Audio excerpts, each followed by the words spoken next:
It's that time again. He's Christian. He's KJ. And you're listening to We'll Get You Hip on comradio.com. Let's get it! Too many thoughts on my mind, I can't sleep at night, so I just keep writing. I don't need no help, I don't need Right. Welcome back to We'll Get You Hip here on comradio.com. I'm your boy Christian. Right next is my boy KJ. What's going on, man? So if you guys haven't heard, Gordon Hayward, first game of the season, off an alley-oop by Kyrie Irving, jumps up, gets contested, gets met up at the rim, lands, but breaks his ankle in the process. It complete snap, really like celery. You heard it snap too. You can hear the thump when he lands. Oh no. And the worst thing was that after he broke it, the play was still going on, so he had to scurry on the ground. Like, he had to pivot his whole body with his good leg in pain while his other leg's completely dismembered. Like, not dismembered, but like cut in half. I'm surprised he didn't break skin.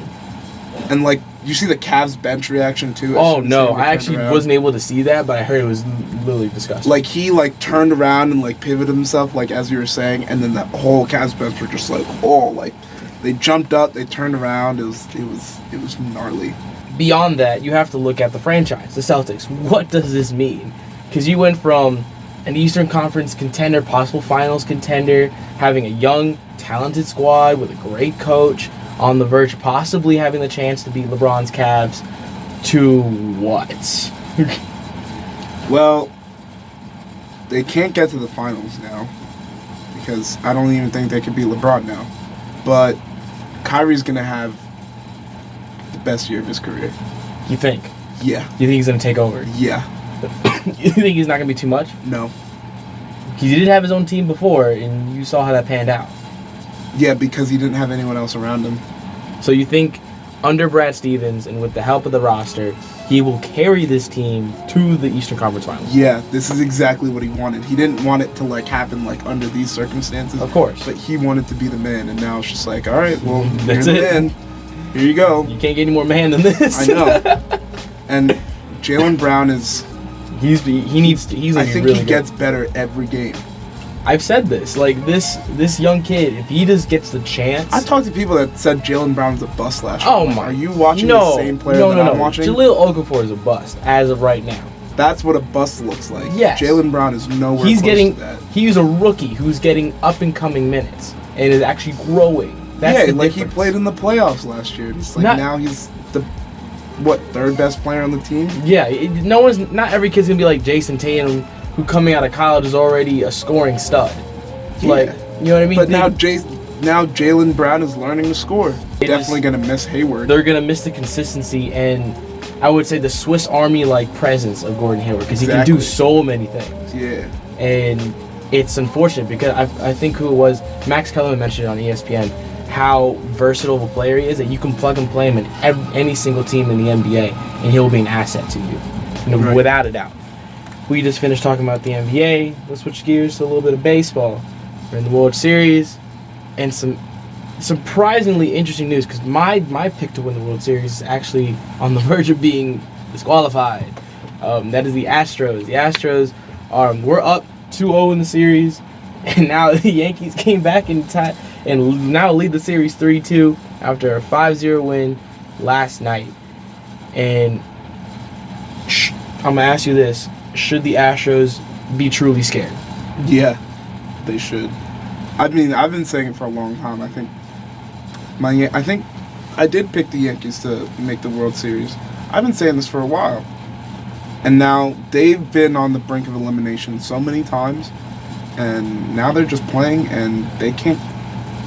Every time you think they're down and out, they come back and win. Didi Gregorius is a problem. Like, you can't get Didi Gregorius out. And he plays really good defense. Gary Sanchez is a problem.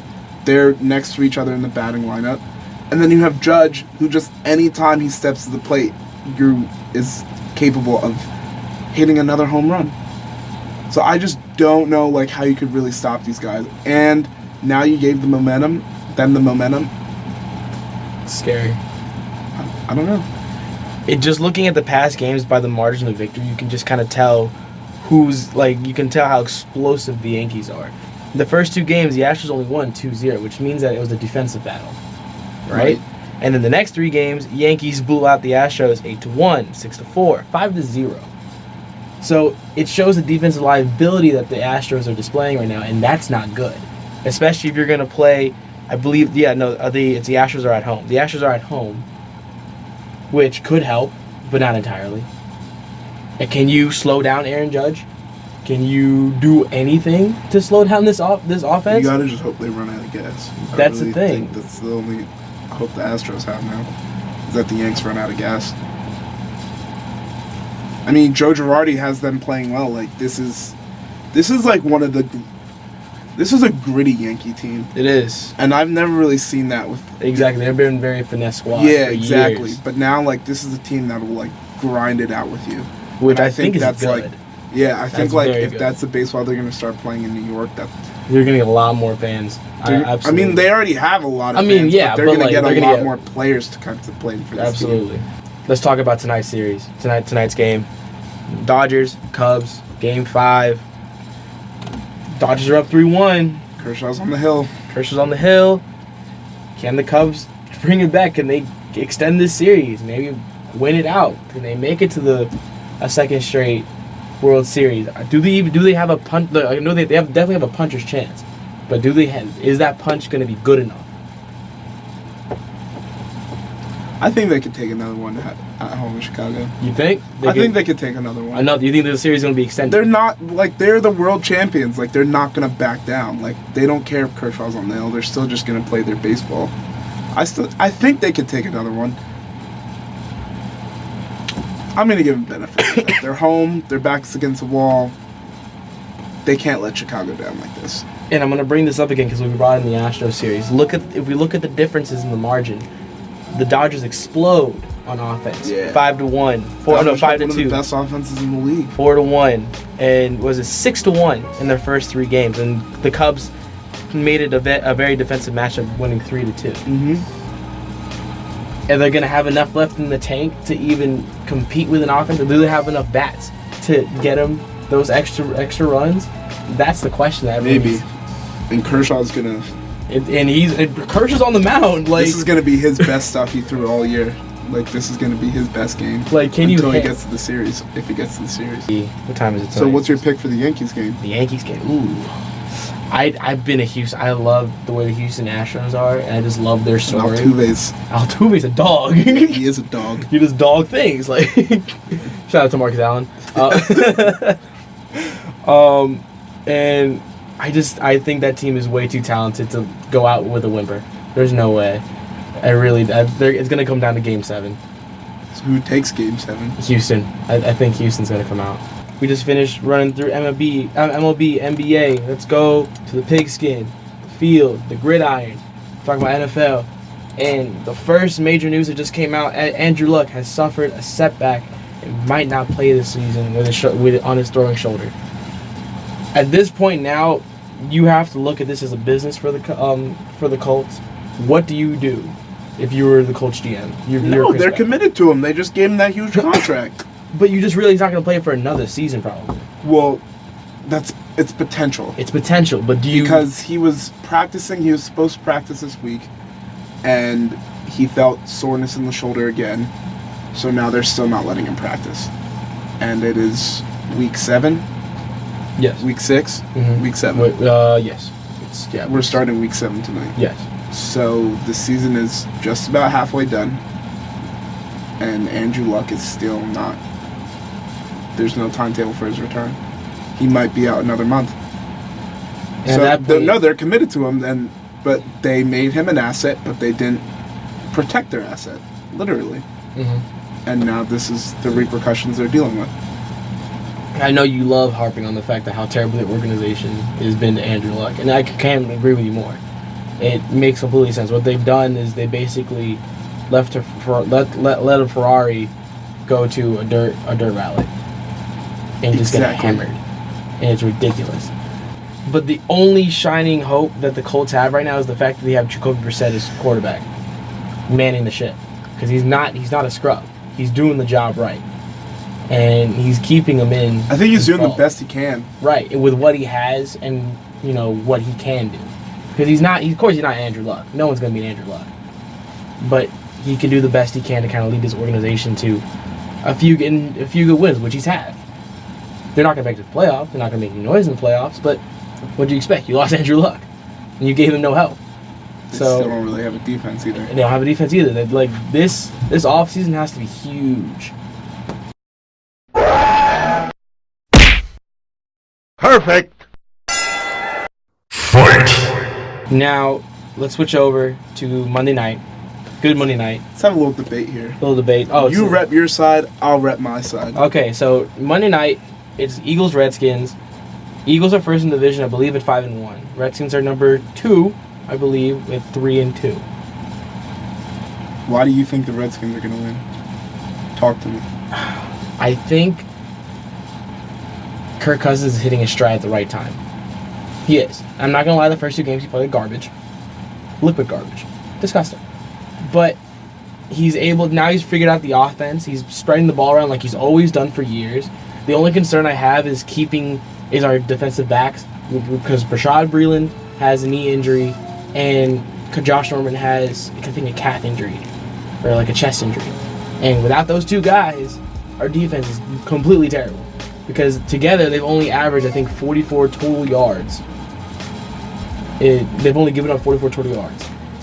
All right, well, I think the Eagles are going to win is because Wentz, like I said, is getting better and better every single game, and this dude is on fire right now. It's his second year. Excuse me. It's his second year, and he's already been being talked about as the MVP candidate, and the defense plays so good. So good, and it's the most mind-boggling thing to me because the secondary has been playing backup corners all season long, and they've been playing really, really well. The defense is just hitting. The defense has been locked down every week, and I don't think this is their second time at Kirk Cousins. So it's, even if he's hitting his stride, it's nothing that they haven't seen before. Kirk Cousins couldn't even beat them when Darby went out in that first game, and they had to put in the second string corner right away. He couldn't even beat them with that. They got their starting running back, Wendell Smallwood, even though Garrett Blount is, I don't even think technically he's the starter, but he's running like a starter. He's still bulldozing anyone and everyone that tries to hit him. Alshon Jeffrey's coming on. Torrey Smith is coming on.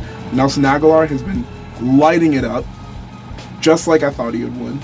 I really don't think that, now that this is the second time that the Eagles are playing the Redskins, and it's a home and a Monday night game, and they're arguably the best team in the league, I don't see how the Redskins come in and knock the Eagles off. I don't see how they do it.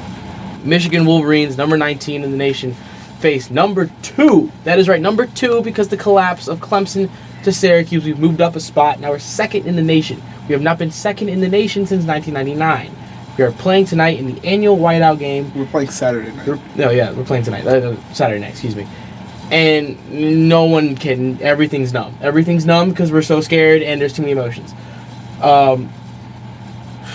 And of course, even put icing on top. College game days, getting set up right outside, right in front of Old Man. As we speak, everyone, they're gonna make picks. It's gonna be crazy. Everyone, get your signs ready.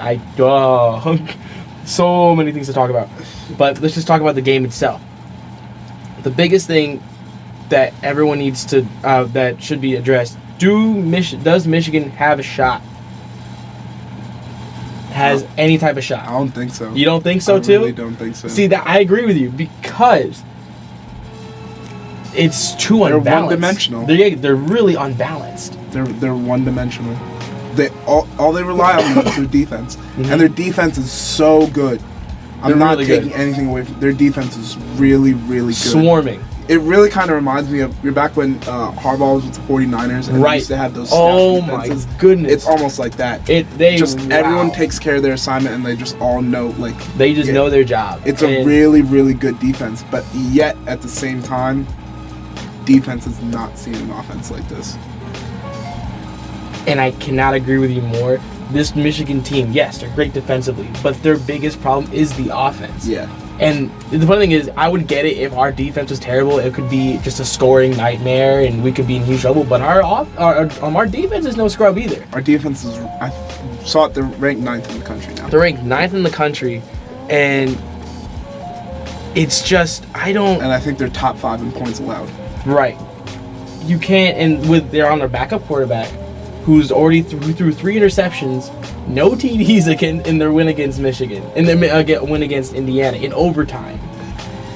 You know what I mean? You can't win like that. And I know Harbaugh knows it. He just can't wait to get a new quarterback because this is pitiful. You can't knock this team out, but I wrote the article for this. It's going to be a close fight, at least up until mid-second quarter, and I feel like we're going to blow it open.